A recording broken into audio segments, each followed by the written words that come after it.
அனைத்து பண்பன்ற நல்ல உள்ளங்களுக்கும் என்னுடைய இனிய பணிவான நல் வணக்கங்கள். இந்த காணொளியில் நான் அவங்க கூட பகிர்ந்து கொள்ள போகிற ஒரு விழிப்புணர்வு எதை பற்றியதுன்னா, இந்த கள்ளச்சாராயம் அப்படின்னு சொல்லக்கூடிய இந்த கவுண்டர்ஃபைட் லிக்வர் அப்படிங்கிறது போலி மதுபானம் அல்லது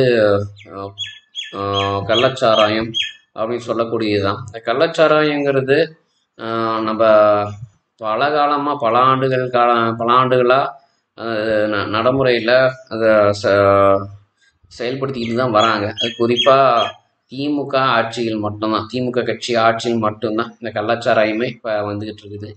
ஆனால் இதுக்கு எப்போவோ முற்றுப்புள்ளி வைக்கிற விதமாக என்ன பண்ணியிருக்காங்கன்னா, அதுக்கு ஒரு தடையெல்லாம் விதிச்சாச்சு. ஆனால் அந்த தடை விதிச்சிருந்தோம். இப்போ ஒரு தற்சமயம் நடந்திருக்கிற ஒரு கள்ளச்சாராயத்தினால பாதிப்பட்ட 50க்கும் மேற்பட்ட மனிதர்கள் உயிரிழந்துட்டாங்க. அவங்க ஏதாவது ஒரு கண்ணு போச்சு, காது போச்சு, கை போச்சு, காலு போச்சோ அந்த மாதிரி போயிருந்தா கூட இந்நேரம் எந்த ஒரு பெரிய விஷயமா ஒரு பெரிய செய்தியாகவோ அது வெளியில் வந்திருக்காது. ஆனால் உயிர் இழந்து போயாச்சு. அது உயிர் இழந்ததற்கு காரணம் எல்லா பழியும் நேரடியாக எங்கே போய் சென்றடையும்னா, கண்டிப்பாக இப்போ தற்சமயம் தமிழக முதல்வராக இருக்கக்கூடிய திரு மு.க. ஸ்டாலின் அவர்களை நோக்கி தான் போகும். ஏன்னா இந்த மாதிரியான ஒரு பிரச்சனைகள் சம்பவங்கள் எப்போவோ ஒரு தடவை நடந்திருந்தால் அவரை நம்ம குற்றம் சொல்லி இருந்திருக்க முடியாது, பழி சொல்ல முடியாது. ஆனால் இது தொடர்ந்து 4வது முறையாக அவருடைய ஆட்சியில் நடந்திருக்குது 3 வருடங்களில். 3 வருடங்களில் 4வது முறையாக நடக்கிற வரைக்கும் அவர் என்ன பண்ணிக்கிட்டு இருந்தார் அப்படிங்கிற கேள்வி தான் பலரும் தொடுக்கிறாங்க. அப்படியே ஒரு முதல்வராக இருக்கிறாருன்னா முத்துவேல் கருணாநிதி ஸ்டாலின் அவர்கள் 4வது முறையாக கள்ளச்சாராயத்தினால மக்கள் பாதிக்கப்படுற அளவுக்கு அவர் ஆட்சி நடத்துகிறாருன்னா, அவருடைய ஆட்சியில் எவ்வளோ பெரிய குறைபாடு ஓட்டை ஒரு ஒழுங்கினம் இருக்கும் அப்படிங்கிறது நம்மளால உற்று நோக்க முடிகிறது. ஏன்னா இது மக்கள் தான் பார்த்து திருந்தணும். மக்களில் எத்தனையோ பேர் அவருக்கு வாக்களிக்கிறவங்க, அவங்க அதாவது ஸ்டாலின் அவர்கள் அப்படிங்கிறவருக்கு இந்த விஷயம் தெரிஞ்சிருக்கா தெரியலையா அப்படிங்கிற மாதிரியே ஒரு பிம்பத்தை கட்டமைச்சு வச்சுருக்கிறாங்க. இந்த ஸ்டாலினுக்கு தெரியாமல் நடக்குது, ஸ்டாலின் நடவடிக்கை எடுப்பார், ஒரு என்ன சொல்கிறதுன்னா அதிரடியான நடவடிக்கைகள்லாம் எடுப்பார் அப்படின்னு மக்களில் அவருக்கு வாக்களித்தவங்க எதிர்பார்த்துக்கிட்டு இருக்கிறாங்க. இது யாருடைய குற்றம் அப்படிங்கிறத இன்னும் உற்று நோக்கி பார்க்கணும். என்னுடைய தரப்பில் என் குழு மூலமாக இது ஆய்வு செஞ்சதில் இன்றைக்கி நேற்று இந்த கள்ளச்சாராயம் காய்ச்சுற ஒரு யுக்தி ஒரு தொழில்முறை நடைமுறையில் இல்லை, பல காலமாக இருக்குது. அதுவும் கள்ளச்சாராயங்கிறது எப்போ இந்த பிராந்தி விஸ்கி ரம்மு அது இதுன்னு சொல்லிட்டு அந்த வெளிநாட்டு கலாச்சாரம் குறிப்பாக ஆங்கிலேயர்களுடைய அந்த மதுபானம் இங்கே வந்ததோ அப்போவே என்னாச்சுன்னா, நம்ம நாட்டில் பாரம்பரியமாக இருந்த அந்த சாராயத்தினுடைய இதனுடைய அழிவு இல்லை, அதை முடக்கணும், அதை நம்ம அழிக்கணும், இது இல்லாமல் பண்ணணும் அப்படிங்கிற மாதிரியான விஷயம் வந்துருச்சு. ஆனால் அதை எதிர்த்து என்ன பண்ணுறாங்கன்னா, இது ஒரு பாரம்பரியமான விஷயம், கள்ளச்சாராயம் உடம்புக்கு நல்லது, சாராயம் காய்ச்சி குடிக்கிறது தான் உடம்புக்கு நல்லது, இது அந்த பிராந்தி விஸ்கிங்கிறதெல்லாம் அந்த டாஸ்மாகில் கிடைக்கக்கூடிய மது எல்லாம் அது வெளிநாட்டுக்காரனுக்கு சம்பாரிச்சு கொடுக்கறதுக்காக இங்கே அது கொண்டு வரப்பட்டது. அப்புறம் என்ன சொல்லணும்னா கல்லுன்னு சொல்லுவாங்க, தெலுங்குன்னு சொல்லுவாங்க, பதநீர்னு சொல்லுவாங்க. இது மாதிரி இன்னும் பலதரப்பட்ட அந்த ஒரு போதை வஸ்துக்கள்னு சொல்லக்கூடிய அந்த மதுன்னே சொல்லலாம். மதுவை ஒத்த மது மாதிரி இருக்கிற இதெல்லாமே ஒரு திரவ போதை வஸ்து எல்லாமே இன்னும் இருக்க தான் செய்யுது. அதுக்கு காரணம் என்னன்னா, அவங்க உழைக்கிறவங்க அவங்களுக்கு அவங்களாவே எடுத்துக்கிற ஒரு முடிவு தான்.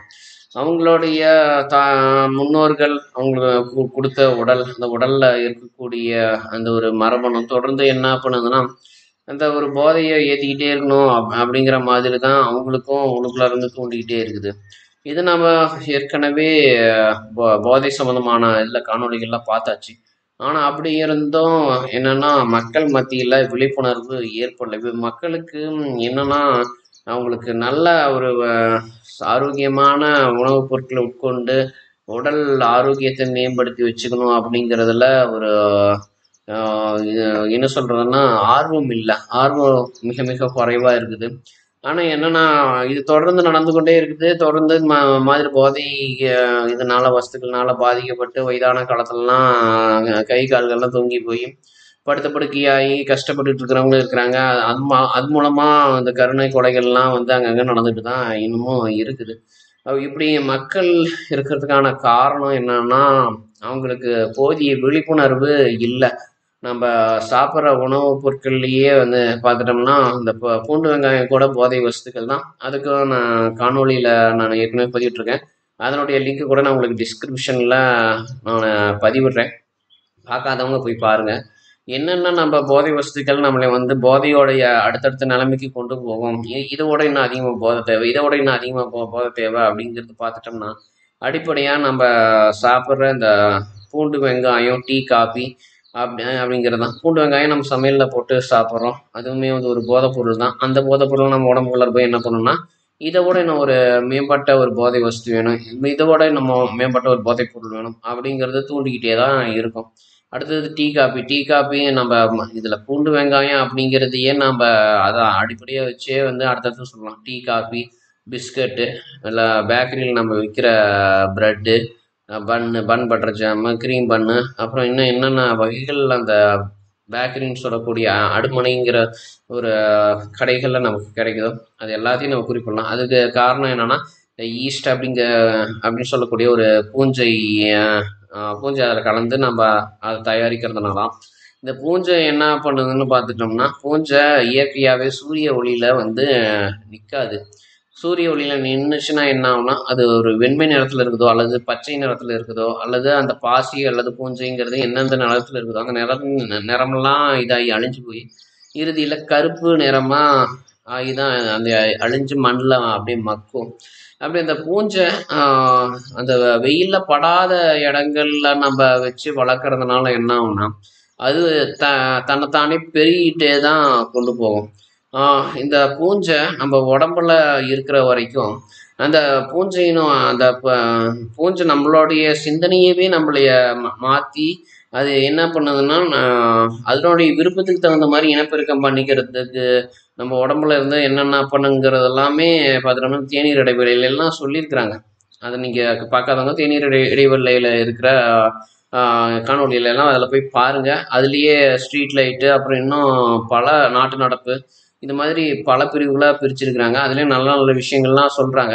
அது நீங்கள் பார்த்தீங்கன்னாவே அது புரிஞ்சிடும். இந்த பூஞ்சைங்கிறது என்ன ஆகுனா, நம்ம உடலுக்குள்ளே இருந்துக்கிட்டே நம்ம எந்தெந்த பொருட்கள் வழியாக நம்ம உள்ளே கொண்டு போகிறோம்னா, இந்த டீ, காபி, பூண்டு வெங்காயம் இந்த மாதிரியான போதை பொருட்கள் மூலமாக நம்ம அது உடலுக்குள்ளார கொண்டு போயிடும். சாப்பிட்டு வாய் வழியாக சாப்பிட்டு உடலுக்குள்ளார கொண்டு போயிடும். அது உடலுக்குள்ளார போனதுக்கப்புறம் என்ன ஆகுனா, நம்ம மூளை, அதாவது நம்ம ஒரு உணவுப் பொருள் சாப்பிட்டோம்னாவே அது உடலில் இருக்கிற எல்லா உறுப்புகளுக்குமே போய் சேரும். அது போய் சேர்ந்ததுக்கப்புறம் உடலில் இருக்கக்கூடிய எல்லா இடங்கள்லையும் அது உள்ளே புகுந்து ஒவ்வொரு குறிப்பாக முதல்ல எங்கே போகணும்னா உங்களுக்கு மூளையை தான் அது போய் தாக்கும். மூளையை தாக்கும், பின்னாடி சிறுமூளையை தாக்கும். இதில் முதன்மையாக அதை எடுத்துக்கிற ஒரு உறுப்பு எதுன்னு பார்த்துட்டோம்னா இந்த சிறுமூளை தான். சிறுமூளையை போய் பெரிய அளவில் தாக்கி சிறுமூளை மூலமாக நம்மளுடைய கைகள், கால்கள், கண்கள் எல்லா உறுப்புகளினுடைய கட்டுப்பாட்டையும் எடுத்துக்கிட்டு நீ இதை தான் சாப்பிடணும், இதை நீ விரும்பி சாப்பிட்டே ஆகணும் அப்படின்னு நம்மளை கட்டாயப்படுத்தி உடலை இயக்கி நம்மளை மீண்டும் மீண்டும் அந்த பேக்கரின்னு சொல்லக்கூடிய அடுமனை கடைகளுக்கு நம்மளை செல்ல வச்சு அங்கே இருக்கக்கூடிய இந்த என்ன சொல்கிறதுன்னா அந்த பூஞ்சை ஈஸ்ட்ன்னு சொல்லக்கூடிய அந்த பூஞ்சையை போட்டு நொதுக்கி வச்சு தயார் பண்ண க்ரீம் பண்ண கேக்கு, அப்புறம் ப்ரெட்டு, பிஸ்கட்டு இந்த மாதிரியான பொருட்களை திரும்ப திரும்ப நம்மளை வாங்கி சாப்பிட வச்சு அதில் தொடர்ந்து நம்மளுடைய ரத்தத்துலேயும் உடல்லையும் அந்த பூஞ்சையினுடைய அளவை ஒரு அளவுக்கு இல்லை அதிகமாகவோ வச்சுருக்கிறதுக்கு அதனுடைய வேலையை பண்ணும். இந்த பூஞ்சை தான் என்ன பண்ணணும்னு பார்த்துட்டிங்கன்னா, ஒரு மனுஷனுடைய உடம்புல இருக்கும்போது அதில் போதை வஸ்துவை எடுக்கிறதுக்கு தயங்கிட்டானாவோ இல்லை தவறிட்டானாவோ அல்லது வேற ஏதாவது ஆரோக்கியமான உணவு எடுத்து சாப்பிட்டானாவோ அந்த உடலையே அழிக்கிறதுக்கு அந்த பூஞ்சை வந்து தயங்காது அப்படிங்கிறது தான் ஒரு நிசப்தமான உண்மை. அதனால் நம்ம போதை வஸ்துக்களை நம்ம குழந்தைங்கள இருந்தே நம்ம தவிர்க்க சொல்லி நம்ம சொல்லி கொடுக்கணும். இப்போ ஒரு வருடத்துக்கு முன்னாடியோ 2 வருடத்துக்கு முன்னாடியோ பள்ளிக்கூடங்கள்ல இலவசமா பிஸ்கட் குடுக்கறதுக்கான ஒரு திட்டத்த தொடங்கி வச்சாரு ஸ்டாலின் அவர்கள். அவரு தயவு செய்து இதெல்லாம் யோசிக்கணும். ஏன்னா, நீங்க இந்த பிஸ்கட் மாதிரியான போதை வஸ்துக்கள நீங்க சின்ன வயசுல குடுக்குறீங்க அப்படின்னா, கண்டிப்பா அது பிற்காலத்துல எதிர்காலத்துல அவங்கள இந்த மாரி கள்ளச்சாராயம் குடிக்க வைக்கிற நிலைமை வரைக்கும் அவங்கள கொண்டு போய் விட்டுரும். ஏன்னா, நம்ம அது வெளிநாட்டுக்காரங்க, அ அ பிரிட்டிஷ்காரங்க அல்லது அமெரிக்காக்காரங்க, எல்லாம் அந்த மேற்கு ஐரோப்பிய நாட்டுக்காரங்க அவங்களாம் சாப்பிட்றாங்கன்னா, அவங்க ஒரு கட்டுப்பாட்டுல இருக்கிறாங்க. ஒரு அளவுல அவங்க ஆரோக்கியத்தையும் பார்த்துக்கிட்டு, அவங்க சாப்பிட்றதையும் பார்க்குறாங்க. ஏன்னா, இதெல்லாம் நீங்க சாப்பிடாதீங்கன்னு நான் இதுல வந்து சொல்ல விரும்பல நானு. அதாவது நான் ஏதாவது சொல்லியிருந்தேன் அப்படின்னா, நீங்க அது இப்ப நான் அதுக்கு ஒரு மாற்று கருத்து நான் தெரிவிச்சுக்கிறேன். ஏன்னா, அது சாப்பிடுறதுனால நம்ம நாட்டு இயற்கைப்படி, நம்ம நாட்டு இயற்கையில தோன்றிய இந்த உடலினுடைய ஒரு சட்டதிட்டப்படி அதுக்கு என்னென்ன குடுத்தா நல்ல ஒரு முறையில எதிர்காலத்துல நம்ம உடல் ஆரோக்கியத்தோட மேம்படலாம் அப்படின்னு பார்த்துட்டோம்னா, இருக்கவே இருக்கு. கிழங்குகள், கீரைகள், அப்புறம் என்ன சொல்றதுன்னா, பழங்கள், அப்புறம் காய்கனிகள் இதெல்லாம் நல்லா நல்ல முறையில வேக வச்சு நல்லா சமையல் பண்ணி சப்பாத்தி, பூரி இந்த மாதிரியான உணவு பதார்த்தங்கள் இருக்கு. அத நம்ம எடுத்து தொடர்ந்து அத சாப்பிட்றலாம். தினமும் காலையில ஒரு டம்ளர் அல்லது 2 டம்ளர் பாலு, இரவு நேரத்துல 1 டம்ளர் அல்லது 2 டம்ளர் பாலு, இடையில மதிய நேரத்துல தயிரு, மோரு, அப்புறம் வேற என்ன சொல்றதுன்னா, கீரைகள் நல்லா நார்ச்சத்து இருக்கிற கீரைகள், அப்புறம் அ க இதுவே காய்கனிகள், இப்படி நம்ம சொல்லக்கூடிய இந்த பதார்த்தங்கள் தொடர்ந்து நம்ப உட்கொண்டே வந்தோம்னா, கண்டிப்பா நம்ப எந்த போதை வஸ்துக்கும் நம்ம போக வேண்டியதில்ல. அதுவும் குறிப்பா என்னன்னா, இந்த சீரகம், அப்புறம் துவரம் பருப்பு, உளுத்தம் பருப்பு இந்த மாதிரி தாளிக்கிறதுக்கு இது மாதிரிலாம் பயன்படுத்தி நம்ம என்ன பண்ணலாம், அது மூலமா பயனடைஞ்சுக்கலாம். தேங்காய் இருக்குதுன்னு அதில அது மூலம் சட்னி வைக்கலாம். தேங்காய், புதினா அதுன்னு நம்ம சட்னி, அப்புறம் இன்னும் பல வகைகள் இதிலேயே நம்ம வகைகள் அடுக்கிக்கிட்டே போகலாம். இதுலேயே நல்ல விஷயங்கள் இருக்கும்போது, நாம ஏன் போய் பூண்டு, வெங்காயத்த நம்ம அதில சேர்க்கணும் அப்படிங்கிறது தான் என்னுடைய ஒரு கவலையாவும் இருக்குது. ஆனா, அத யாரும் நம்ப மாட்டேங்கிறாங்க. நான் அதாவது அ என்னுடைய தரப்புல நான் சொல்ற இந்த விஷயத்த, நான் மட்டும் தான் சொல்லிக்கிட்டு இருக்கேன். ஊர் உலகத்துல மத்தவங்க எல்லாம் வந்து இந்த பூண்டு வெங்காயத்தெல்லாம் சாப்பிட்டு தான் இருக்கிறாங்கன்னு சொல்றாங்க. அதாவது நீங்க சாப்பிட வேண்டியத சாப்பிடுங்க. ஆனா, நான் சொல்லக்கூடிய விஷயத்த அல்லது நம்ம சமூகத்துல இயற்கையில அ இத சொல்லக்கூடியவங்க எப்படி அத ஆய்வு பண்ணியிருக்காங்க? ஒருவேளை இத சாப்பிடாம விட்டுட்டு நம்ம ஒரு 6 வருஷத்துக்கு இருந்து பார்ப்போம். பூண்டு, வெங்காயம், அந்த டீ, காபி, பிஸ்கட்டு, பன்னு, அப்புறம் கேக்கு இந்த மாதிரியான இதெல்லாம் சாப்பிடாம இருந்துட்டு, ஒரு 6 வருஷத்துக்கு நம்ம இருந்து பார்ப்போம். ஏன்னா ஏன்னா நீங்க அந்த 6 வருஷம் எடுத்துக்கிறதே, உங்க உடம்ப நீங்களே ஆய்வு பண்ணி பார்க்குற மாதிரி. அப்படி அந்த 6 வருஷத்துக்கு நம்ப இருக்கும்போது, எப்படி நம்மளுடைய உடல்ல வளர்சிதை மாற்றங்கள் அல்லது அ ஒரு அ எப்படின்னா நோய் வர்றது, போறது இந்த மாதிரியானது ஒரு விஷயங்கள் நடக்குது. நம்ம உடலுக்குள்ளேயே என்னென்ன மாதிரியான ஒரு ஆரோக்கிய மேம்பாடு இருக்குது. ஆனா, இத என்ன பண்ணலான்னா, நம்ம இந்திய அரசாங்கமே இந்த மாதிரி யாராவது ஆய்வுக்கு உட்பட வராங்க. இல்லாட்டி வாழ்க்கையில ஒரு ஒரு குறிப்பிட்ட வாழ்க்கை முறைய வாழ்ந்து பார்த்து அத ஆய்வு செய்யலாம் அப்படின்னு நெனைச்சாங்க அப்படின்னா, கண்டிப்பா இந்திய அரசாங்கம் அவங்களுக்கும் வந்து ஒரு உதவிகரமா இருக்கணும். அவங்க அந்த ஆய்வுக்கு அவங்க உடல உட்படுத்திக்கிறதுக்கு முன்பு அவங்களுடைய மரபணுப்பு கட்டமைப்பு எப்படி இருந்தது? ஆ அந்த ஆய்வுல உட்படும்போது, அவங்களுடைய மரபணுனுடைய ஒரு வளர்ச்சி இருக்குதா? அல்லது பின்னடைவு இருக்குதா? ஆ அல்லது வேற ஏதாவது மாற்றங்கள் இருக்கா? ஒருவேள அந்த 6 வருடங்களுக்கு பிறகு அவங்களுக்கு எப்படி அந்த மரபணுனுடைய கட்டமைப்பு இருக்குது? அதுல முன்பு எத்தன சதவீதம் இருந்தது? அந்த ஆய்வின் போது எவ்வளவு மேம்பட்டுச்சு அல்லது பின்னடைவு அடைஞ்சுச்சு? எல்லாம் ஆய்வுக்கு பிறகு எப்படி மேம்பட்டிருக்கு அல்லது பின்னடைவு ஆகிருக்குது? இதையெல்லாம் உற்று நோக்குற மாதிரி மருத்துவ துறையில ஆராய்ச்சிகள கொண்டு வரணும்னு இந்த காணொளி மூலம் மீண்டும் கேட்டுக்கிறேன். ஏற்கனவே நான் கேட்டிருக்கிறேன். ஆனா, இத நான் மறுபடியும் மீண்டும் மீண்டும் கேட்டுக்கொள்கிறேன். ஏன்னா மீண்டும் மீண்டும் இத நான் கேட்டுக்கொள்வது மூலமா கண்டிப்பா அரசாங்க தரப்புலயும் வந்து ஒரு அ அவங்களுக்கும் ஒரு அ அ யோசனை எழும். இத நம்ம எப்படி இன்னும் மக்கள மேம்படுத்துறதுக்கு, மக்கள போதை பழக்கத்திலிருந்து நம்ம காப்பாற்றுவதற்கு நம்ப இது இந்த ஆராய்ச்சி துறைய மேம்படுத்தலாம் அப்படிங்கிறதையும் கவனிப்பாங்க. மக்களுக்கு சொல்றது என்னன்னா, உங்களுக்கு சுத்தி நீங்க எவ்வளவோ நல்ல விஷயங்கள் இருக்கு. நல்ல ஒரு உணவுகள் இருக்குது, அதை நீங்கள் சாப்பிட்லாம். நம்ம மேலே தப்ப வச்சுக்கிட்டு நம்ம ஆட்சியாளர்களை குறை சொல்கிறதுல எதுவும் இல்லை. ஏன்னா திமுக ஆட்சியில் என்னதான் ஒரு பக்கம் இந்த கள்ளச்சாராயம் காய்ச்சுற விஷயங்கள் எல்லாம் வந்திருந்தாலும், நீங்கள் அதை குடிக்காதவங்க இன்னைக்கு தப்பிச்சு உயிர் வாழ்கிறவங்க இருக்க தானே செய்கிறாங்க. இப்போ அவங்களுக்கு மட்டும் எப்படி தப்பிச்சு உயிர் வாழணுங்கிற ஒரு விஷயம் வருது? போய் குடிக்கிறவங்களுக்கு மட்டும் ஏன் வந்து அது போய் குடிக்கணுங்கிற ஒரு எண்ணம் வருது? அப்படி என்ன உங்களுக்கு அந்த ஒரு போதைய உள்ள உடம்புக்குள்ளார வச்சுக்கிட்டு, நீங்க மட்டும் அப்படியே ஒரு சிறப்பா, அப்படியே அதிசயமா உயிர் வாழ்றீங்க? இதுதான் வந்து என்னுடைய கேள்வி. இந்த ஒரு கேள்விய கண்டிப்பா நீங்க மக்கள் கிட்ட கேட்டீங்க. அதாவது அரசாங்கம் மக்கள் கிட்ட கேக்குதுன்னா, கண்டிப்பா ஒவ்வொருத்தரு ம யோசிப்பாங்க, சிந்திப்பாங்க. இன்னொன்னு இந்த போதை பழக்கத்திலேருந்து விடுபட்டுறணும். இனிமேல் இந்த போதை பழக்கத்துக்கு எந்த தலைமுறையினரும் போகக்கூடாது. மக்கள்ல ஒருத்தர் கூட போகக்கூடாது. அதுக்கு அரசாங்கம் என்ன செய்யணும்? அதுக்கு மக்களுக்கு என்ன வேணும்? நல்ல முறையில இதெல்லாமே உணவு ஆரோக்கியமான உணவுகளை மட்டும் உட்கொண்டு வாழ்றதுக்கு என்னென்ன வசதிகள வேணுமோ, அத செஞ்சு தர்றதுக்கு அரசாங்கம் தயாரா இருக்குங்கிற ஒரே ஒரு விஷயத்த மட்டும் அவங்க காதுல போட்டுருங்க. அவங்க கண்டிப்பா போதை பழக்கத்துக்கு போகவே மாட்டாங்க. அப்படியே போனாலும் அதுலேருந்து மீண்டு வர்றதுக்கான விஷயங்கள் எல்லாம் அவங்களே பண்ணிடுவாங்க. அதாவது போனாலும் இல்ல. எதிர்காலத்துல போகணும்னு நான் வந்து சொல்லல. முன்பு போதை பழக்கத்துக்கு போயிருக்கிறாங்க. அதுலேருந்து விடுபட முடியாம அவங்க கஷ்டப்படுறாங்க அப்படின்னா, நீங்க போய் அந்த விஷயத்த அவங்க காதுல போட்டீங்கன்னா, நீங்க போதை பழக்கத்திலேருந்து வெளியில வர்றதுக்கு அரசாங்கம் எப்பவும் தயாரா இருக்கு அப்படிங்கிற விஷயத்த அவங்க காதுல போட்டீங்கன்னா மட்டும் போதும்.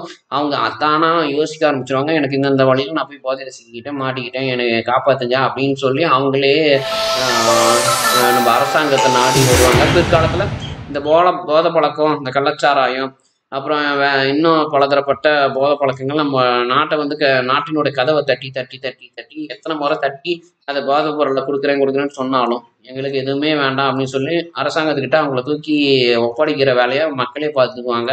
இது அரசாங்கத்துக்கு ஏற்படுற ஒரு நல்ல ஒரு வளர்ச்சியா இருக்கும் அப்படிங்கிற ஒரு கருத்துல நான் வந்து ஒரு நம்பிக்கையா உறுதியா இருக்கிறேன். இதை மாநில அரசும் மத்திய அரசும் எப்படி நடவடிக்கை எடுக்குதோ அது மாதிரி எடுத்துக்கோங்க. கண்டிப்பா இந்த காணொளி பல மக்களுக்கு பயனுள்ளதா இருக்கும்னு நான் நம்புறேன். இந்த காணொளி உங்களுக்கு பிடிச்சிருந்ததுன்னா தயவுசெய்து எல்லாருக்கும் பகிர்ந்து எல்லாத்தையும் பார்க்க சொல்லுங்க. பார்த்துட்டு அவங்க சுயமா யோசிக்க சொல்லி அரசாங்கத்துக்கிட்ட போய் தஞ்சம் அடைய சொல்லிடுங்க. வேற வழி இல்லை. போதை பழக்கத்துலேருந்து மக்களை காப்பாற்றுறதுக்கு அரசாங்கத்தை விட்டால் நம்மளுக்கு இன்னைக்கு வேற யாருமே கிடையாது. அப்பங்க காப்பாற்றுவான், அம்மா காப்பாற்றுவா, பொண்டாட்டி காப்பாற்றுவா, பொண்டாட்டியோட தம்பி காப்பாற்றுவான், இல்லை பொண்டாட்டியோட அண்ணன் காப்பாற்றுவான், இப்படிலாம் எவனையும் வந்து நம்ப வேண்டாம். நீங்கள் தயவுசெய்து உங்களுக்கு அரசாங்கம் தான் இன்னைக்கு ஒரு நல்வழிப்படுத்துகிற ஒரே ஒரு சிறப்பான ஊடகம். அதை தயவு செய்து பிடிச்சிக்கோங்க. வேறு யாரையும் நம்பாதீங்க அப்படின்னு இந்த காணொலி மூலமாக கேட்டுக்கிறேன். இதே மாதிரி இன்னும் பலதரப்பட்ட விழிப்புணர்வு தத்துவத்தை அடிப்படையை வச்ச காணொலியோட உங்களை நான் அடுத்தடுத்த காணொலிகளை சந்திக்கிறேன். நன்றி, வணக்கம்.